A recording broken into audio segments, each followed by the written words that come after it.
was back in 1991.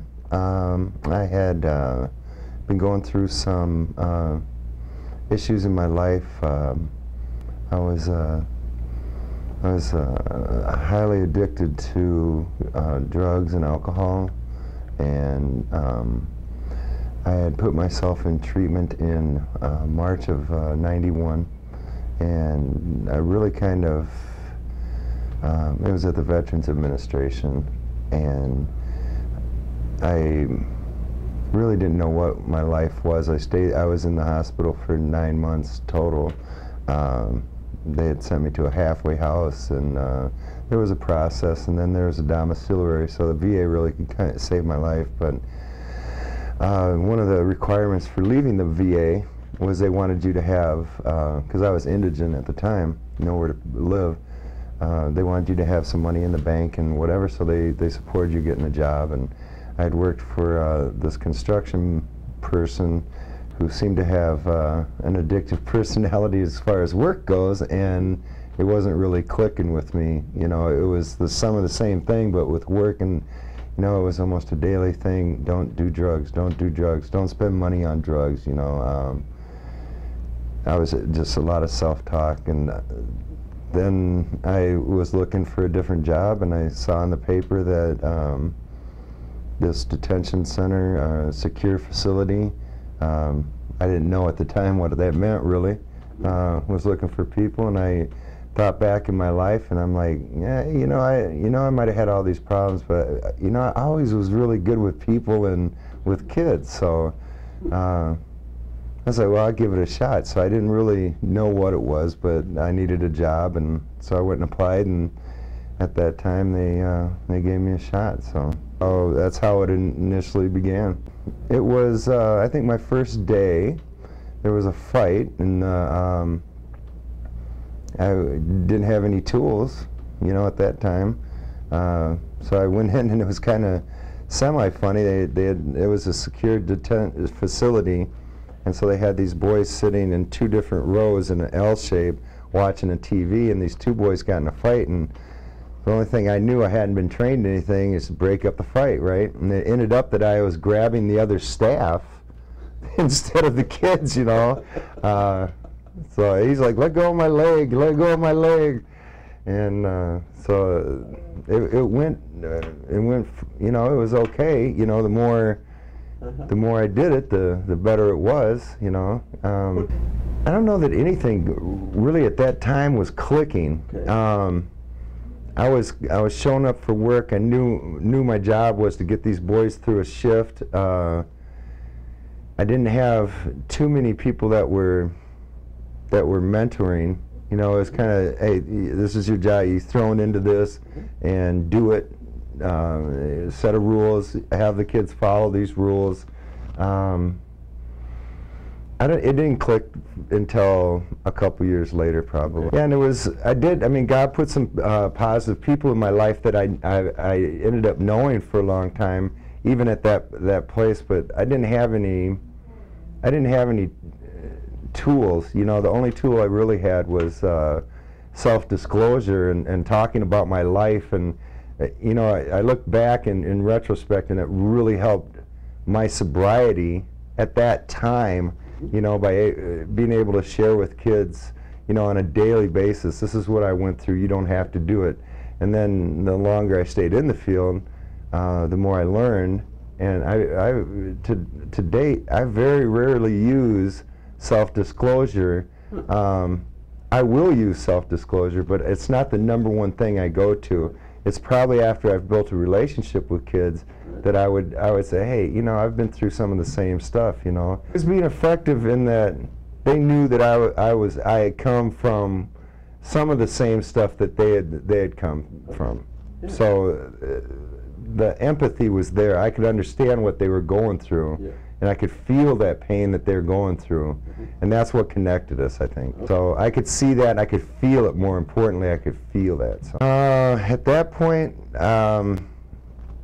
I had met a girl, and we got married, and she got pregnant, and well, she got pregnant, and then we got married, right? And my daughter's now like 16 years old. Yeah. So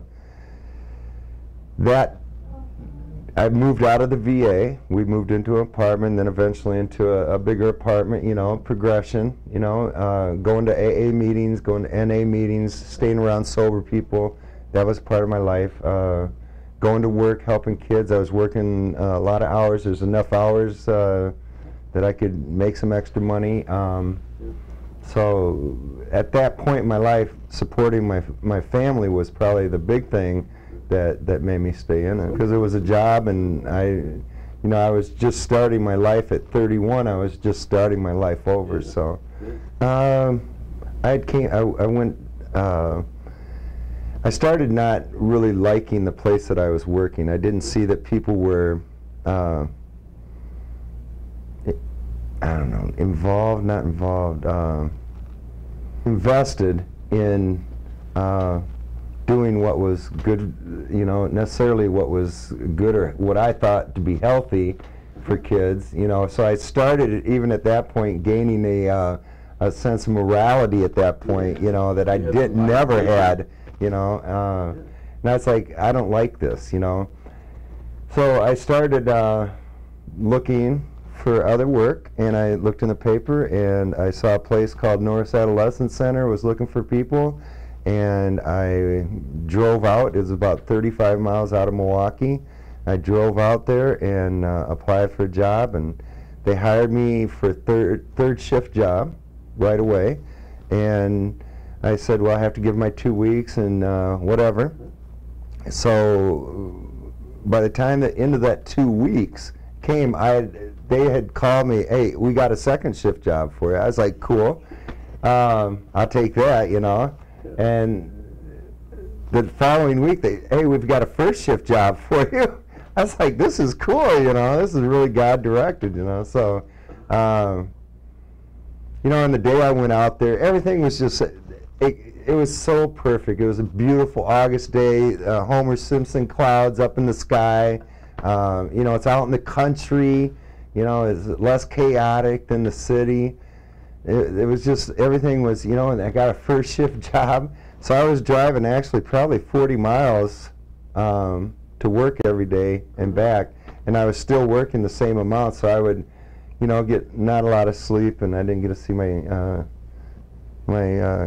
family all that much during that time period. But it was kind of, I think that the clicking was even a little bit later than that. I'd say maybe another even 2 years at Norris. Maybe not a full 2 years, but maybe close to. I can kind of look back and pinpoint when I thought, hey, this can be a profession, and this can be something I can do, you know, for a long time. So I was working there a couple years. I kind of my life, I grew up there, you know. I only had a couple years of sobriety.